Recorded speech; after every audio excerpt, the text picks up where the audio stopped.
এই সবজিটাকে তোমরা কি নামে চেনো? কচু গাছের গোড়ায় ঠিক লম্বা লম্বা এইভাবে এই লতিগুলো হয়, আমরা বলি কচুর লতি। এগুলো খেতে খুব স্বাদ হয়।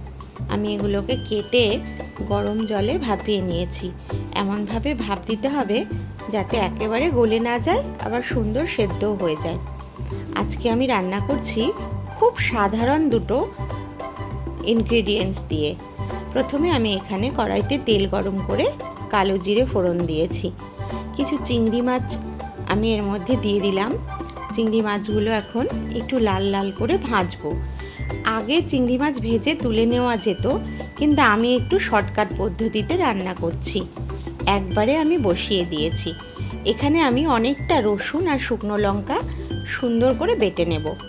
এইভাবে আমি একটা পেস্ট তৈরি করে নিলাম, যেটাকে কিন্তু এবার মশলাটা মাছের সাথে সুন্দরভাবে ভেজে নেব। রসুনের একটা গন্ধ থাকে, তাই খুব সুন্দরভাবে মশলাটাকে ভাজতে হবে যাতে কাঁচা গন্ধটা না থাকে। মাছের সাথে এইভাবে ভালোভাবে নেড়ে চেড়ে তেল যখন মশলা থেকে ছেড়ে আসবে তখন বুঝতে হবে যে আর কাঁচা গন্ধ থাকবে না। কড়াইয়ের নিচে এইভাবে দেখো আটকে আটকে যাচ্ছে, তার মানে হয়ে গেছে।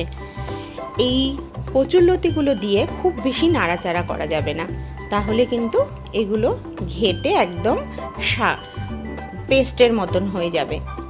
তাই খুব হালকাভাবে আলতো হাতে নাড়াচাড়া করতে হবে। মশলাটা আগেই ভালো করে ভেজে নিয়েছিলাম। এখন এই নুন হলুদ দিয়ে সেদ্ধ করে রাখা কচুরলতিটা আমি এর মধ্যে ভালোভাবে মিক্স করব। বলে রাখি, এখানে আমি নুন হলুদ কিন্তু আন্দাজ মতন দিয়ে দেব।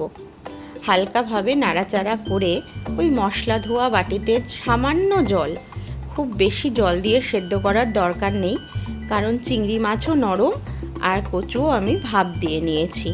ব্যাস, দারুণ টেস্টি একটা খাবার কচুরলতি দিয়ে চিংড়ি। তোমরা বাড়িতে ট্রাই করে দেখো। খুব বেশি মশলার দরকার নেই, সম্পূর্ণ ভাতটা এটা দিয়ে খাওয়া হয়ে যাবে।